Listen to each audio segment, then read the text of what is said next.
Assalamualaikum warahmatullahi wabarakatuh. Kembali lagi di podcastnya Teman Curhat.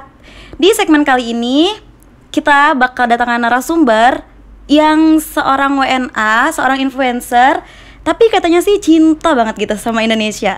Bener gak nih Kak? Wah, itu apa namanya? Introduksi pertama kali aku dengar kita datengin seorang WNA gitu.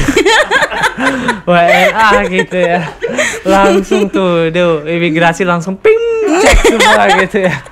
Cek semua gitu. Betul. Aku seorang WNA. Aku kalau dibilang influencer sih aku nggak ngerasa jadi influencer. Aku ngerasa seorang biasa yang mencoba meng-create sesuatu yang bisa membahagiakan dan bisa bermanfaat buat banyak orang. Nama aku Husein Nasimov, teman-teman. Salam kenal buat teman curhat. Buat penonton teman curhat yang nonton ini, artinya itu kalian juga cari teman yang curhat. Aku kemarin cari-cari nggak ada yang mau dengerin curhatan aku, jadi aku datang ke sini gitu. Aku itu imigran dari sorga, ya datang tugas keren. Di bumi itu Jumatan. Jadi Sabtu Minggu evaluasi, Senin per Kamis persiapan buat Jumatan lagi. Gitu. Ya ngulang lagi itu kata-kata ayah PD. Tapi kalau aku sih Husein Nasimov gitu, bukan ayah PD. Gimana Kak? Kakak bisa nyampe ke sini gitu? Jadi dulunya itu tahun 2013 aku datang ke Bandung dulu. Aku datang ke Bandung buat kuliah waktu itu. Kuliah S1 di Telkom University, kuliah International ICT Business lah, kuliah bisnis-bisnisan. Setelah lulus itu aku sempet pulang, cuman kok kangen Indonesia gitu loh, nggak nyampe berapa lama, seminggu, 2 minggu udah kangen Indonesia. Kangen Indonesia apa jadi, orang yang ada di Indonesia Kak? Dua-duanya, alam Indonesia kangen, orang-orang di sini kangen. Jadi hatiku kayak waduh, langsung aku masuk S2 di Widya Tama, tetap di Bandung. Tapi setelah lulus S2 saya mikirnya, awalnya saya mau masuk S3 tuh. Saya udah masuk ujian S3 di salah satu kampus. Saya udah masuk, mau lagi ujian tuh bahasa Inggris tuh. Kok pertanyaannya kayak pertanyaan anak kecil gitu ya.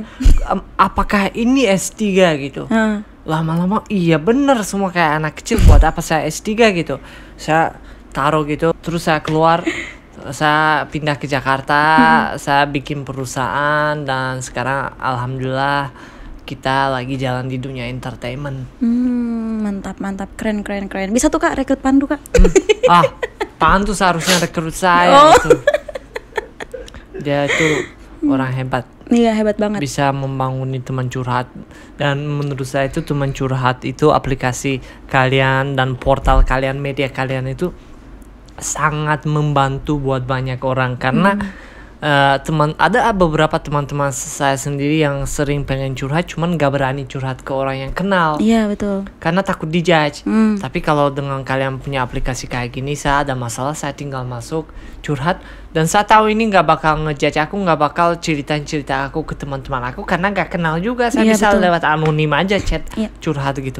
Kalian itu hebat, insya Allah dapat pahala di dunia ini dan di akhirat. Amin. Kak Husein udah berapa lama sih di sini di Indonesia? Ya dari 2013. Cuman itu saya itu nggak tetap di sini terus gitu loh. Saya itu bolak-balik ke sana, biasa setahun sekali ke sana, 2-3 bulan balik lagi. Ya tapi udah 2 tahun lebih nggak pulang karena pandemi ini kan. Kangen gak Kak? Ya kangen banget. Kalau dibilang kangen pasti kangen banget. Cuman ya alhamdulillah udah biasa. Kalau kita udah lama keluar dari rumah udah jadi biasa. Sekarang ada tinggal video call apapun itu udah aman gitu. Tapi mungkin rencana pulang nanti pas negara-negara udah buka. Oke. Itu Kakak pernah gak sih nangis gitu pas lagi kangen sama keluarga di sana? Nangis gitu tiba-tiba kangen lagi, buka-buka foto nangis gitu. Benar. Jadi di awal-awal tahun itu nggak mungkin nggak nangis. Cowok itu kalau nangis itu menurut saya wajar sih. Jadi kalau ada yang bilang cowok nggak boleh nangis, cowok nggak boleh emosional, orang itu nggak punya hati kali ya. Karena cowok itu tetap punya hati, cowok itu tetap pengen mengekspresikan diri dan nangis itu hal yang wajar menurut aku, karena dengan kita nangis kita ekspresikan kita itu punya hati, punya emotions, kita itu ya kangen sama keluarga, nggak usah gengsi, tahan-tahan ya kangen. Betul. Aku awal-awal pas kangen ya nangis aja. Kenapa tahan? Karena kalau tahan itu menjadi lebih parah, itu menjadi anxiety. Karena kalau saya tahan itu menjadi pikiran lebih berat dan akhirnya bisa nggak tenang banget. Dan saya itu orangnya suka hidup tenang, nggak cari masalah, hidup enjoy aja gitu. Jadi kalau nangis itu sering banget saya nangis. Saya sering nangis tuh. Bener. Tapi itu teman-teman kakak tahu nggak gitu? Apa pacar kakak tahu nggak kalau kakak lagi nangis? Oh enggak. Diam-diam ya kak ya? Di balik bantal cowok gitu. itu boleh nangis, tapi ya gengsinya tetap ada lah gitu. Oh iya, kan aku dari beberapa hari yang lalu tuh udah nge-stalking lah itu YouTube-nya Kakak Husen gitu kan. Soalnya kalau di IG nggak ada yang bisa di-stalking gitu kan ke YouTube. Nah terus di situ kakak tuh banyak banget gitu belajar bahasa Sunda sama Raffi Ahmad, sama Sule, sama ya teman-teman kakak gitu. Emang kenapa gitu dengan bahasa Sunda kak? Bukan bahasa Sunda ya. Kalau bahasa Sunda emang karena aku dulu kuliahnya di Bandung. Jadi orang Sunda. Dan aku itu cinta banget sama budaya Sunda, sama orang Sunda gitu. Aku itu cinta banget sama mereka dan aku merasa dengan aku bikin konten kayak gitu menarik juga ya, kayak orang asing belajar bahasa Sunda. Kalau di googling mungkin banyak. Tapi orang asing belajar bahasa Sunda kalau di googling adanya aku sama Raffi Ahmad. Gitu. Aku orang Sunda loh kak. Hah? Aku orang Sunda. Oh, gelis Ini eta mana? teteh, ini teteh. Oh. Nah, Kasep. Iya, aku tahu aku ganteng. Gitu. Iya. Tapi karena aku jatuh cinta sama bahasa Sunda, aku itu suka banget bahasa Sunda, makanya aku belajar dan kenapa nggak sekalian dokumentasikan, lucu juga kan. Bahasa Sunda emang menurut aku bahasa Sunda keren, budayanya sangat keren. Dan bahasa Jawa juga keren. Bisa juga kak bahasa Jawa? Saya matur suwun. Ini kak, pengen nanya lagi soal konten di YouTube ya. Kemarin tuh aku scroll nyampe bawah banget tuh kan. Terus di konten pertama kakak itu kakak sosial eksperimen kayak ngasih bunga sama nasi bungkus. Tapi di situ aku terharu gitu loh. Maksudnya kayak wow, seorang bule gitu, notabene bule tapi dia kayak hatinya tuh lembut banget kayak gitu. Terus kayak apa sih motivasi kakak gitu mau ngasih? Kalau dibilang hatiku orang lembut banget, kamu bener tuh. Hati aku itu lembut. Waktu itu sebenarnya waktu itu aku ngajak bikin video sama temanku sekelas. Aku lihat waktu itu di YouTube luar rame banget kayak gitu-gituan, cuman di Indonesia nggak ada yang bikin gitu. Aku waktu itu ngajak teman, kalian masih bisa cari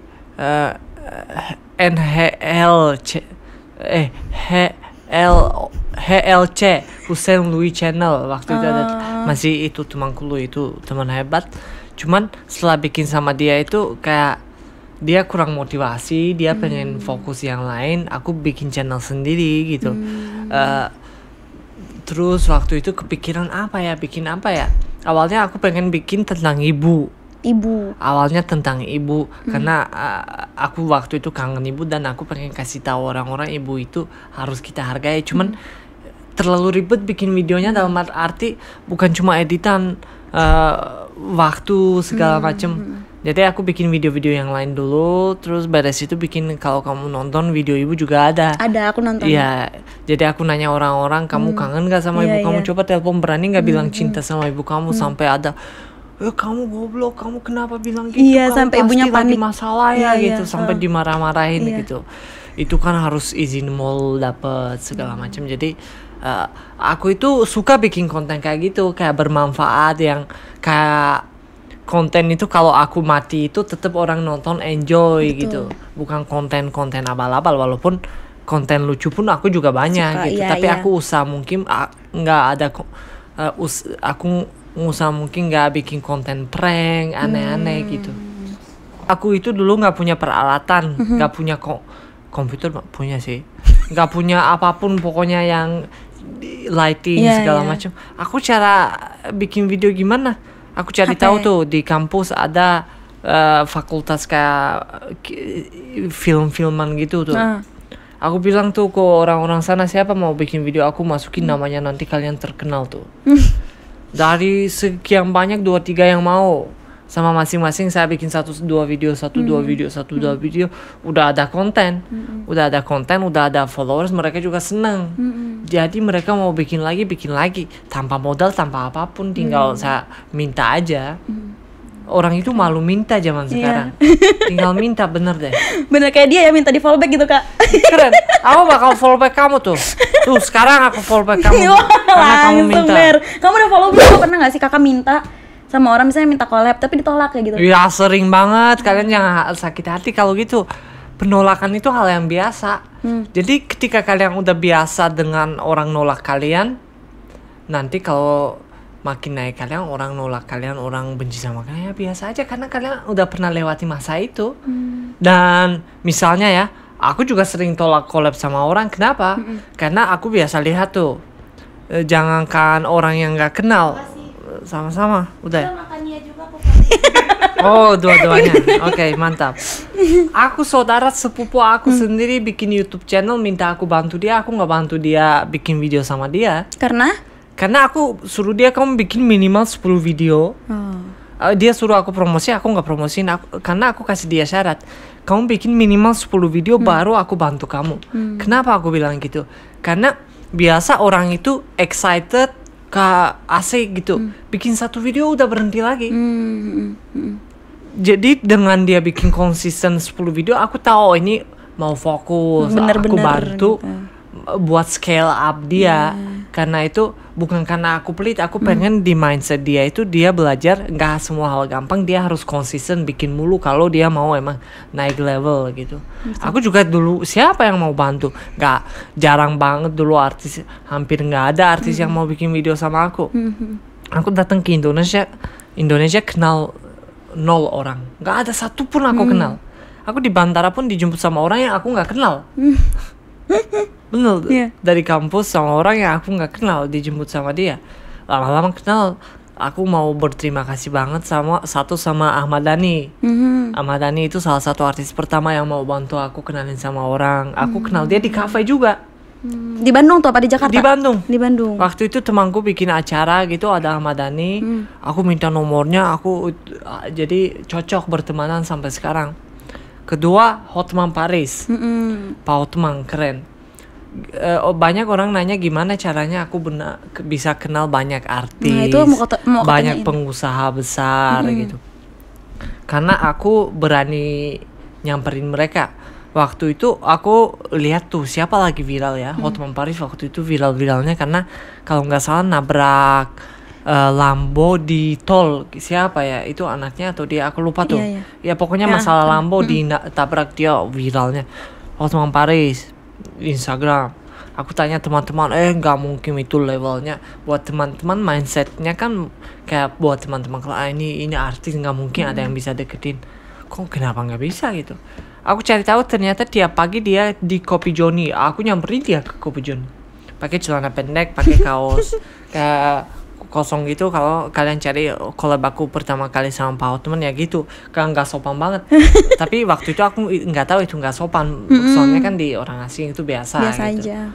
Aku nyamperin Pak Hotman, wah bule ya, what do you want, bla bla. Aku jelasin, boleh nggak aku bikin video sama Pak Hotman. Dia saking welcome-nya, oke, kamu seharian ikut aku, langsung nawarin gitu. Gila, orang baru kenal langsung seharian ikut aku. Kamu mau bikin video aja, apa aja terserah. Aku bikin video, setelah itu dari video itu aku potong-potong. Bagi Pak Hotman itu suka banyak posting inspirational, aku potong-potong, aku bikin video keren, aku kirim ke dia, dia jago, seneng posting dong. Terus aku nawarin Pak Hotman harus bikin video YouTube juga, YouTube channel biar Pak Hotman keren tuh. Makin naik. aku nawarin diri, saya bantuin bapak, gak usah bayar saya. Walaupun Pak Otman pernah ngasih saya segini duit, dia ngasih, saya tolak. Saya sama bapak bukan buat uang, ya emang pengen bantu aja. Karena dari Pak Otman saya mau kenal siapapun gampang sekali gitu. Saya mau kenal direktur MNC, dia telepon, saya langsung nyamperin pakai private lift, saya naik ketemu sama Pak David. Networknya gitu ya Kak ya? Iya, jadi tergantung siapa introduksi kan. Jadi ya kalian kalau mau kenal orang minta apa susahnya, betul. minta aja. Aku waktu itu DM Pak Otman gak dibalas juga. Dan kalau berapa kalian kali nge-DM tuh Kak? Wow, Berkali-kali. kalau kalian berharap seorang artis ngebales kalian itu chance-nya kecil banget. Kenapa chance-nya kecil? Karena aku aja bukan artis terima DM ratusan sehari, apalagi artis terkenal. Sekali posting story yang bisa reply 300 orang. Masa aku baca satu-satu siapa yang physically not possible gitu. Kalau aku emang bisa, cuma nanti kerjaan lain semua ketinggalan. Jadi ya kalau kalian mau minta aja, bikin karya yang bagus gitu. Tapi cita-citanya Kak Husen tuh apa sih? Menjadi orang yang bermanfaat buat siapapun, kapanpun dan dimanapun. Tuh, bilang pacarku telepon, kita angkat. Oke, siap. Tuh. Halo sayang. Wah, tuh langsung matiin tuh. Kalian denger tuh.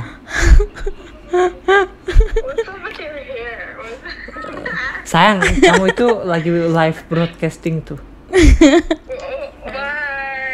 Bye. Mau dimatiin Buat Kak? cowok-cowok, kalian harus menjadi kayak aku, jangan malu, angkat.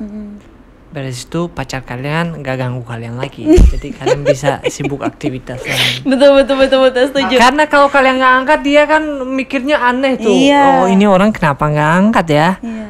Wah, kenapa aku bilang ya, nanti dia nonton. Oh iya, aku juga mau nanya, kenapa Kakak ngambil pendidikan yang di Indonesia gitu? Dari Rusia kenapa ke Indonesia? Kenapa nggak kayak ke Oxford atau Ya pengen aja. Jadi semua orang itu pengen beda-beda. Kalau bilang ke Oxford, ke UK, aku kenapa nggak kesana? Karena kakakku kesana. Oh. Aku nggak mau satu tempat sama kakakku. Oh, jadi nanti aku dikontrol lagi. Oh, nggak bebas ya, Kak? Nggak bebas. Aku diterima di Turki juga. Aku nggak mau tuh terlalu deket tuh ke negara aku tuh. Cuma berapa jam? 4 jaman naik pesawat. Nanti nyokap aku kapan mau kesana, aku juga nggak bisa bebas tuh. Terus ke Rusianya sendiri juga diterima. Tapi aku tiba-tiba waktu itu dapet tawaran mengajukan jadi bokapku punya teman, temannya punya anak yang kuliah di sini, nawarin. Ya udah, aku ajuin aja, diterima. Aku mikirnya awalnya aku datang, aku sewa villa $100 depan pantai, aku hidup party kayak Hawaii gitu. Begitu. Lalu baik tuh dia. Oke teman-teman, terima kasih banyak sudah menonton podcast Teman Curhat di segmen kali ini. Dan jangan lupa untuk di like, di subscribe, dan di share ke teman-teman kalian semua biar semakin banyak orang yang terinspirasi. Terima kasih, wassalamualaikum warahmatullahi wabarakatuh.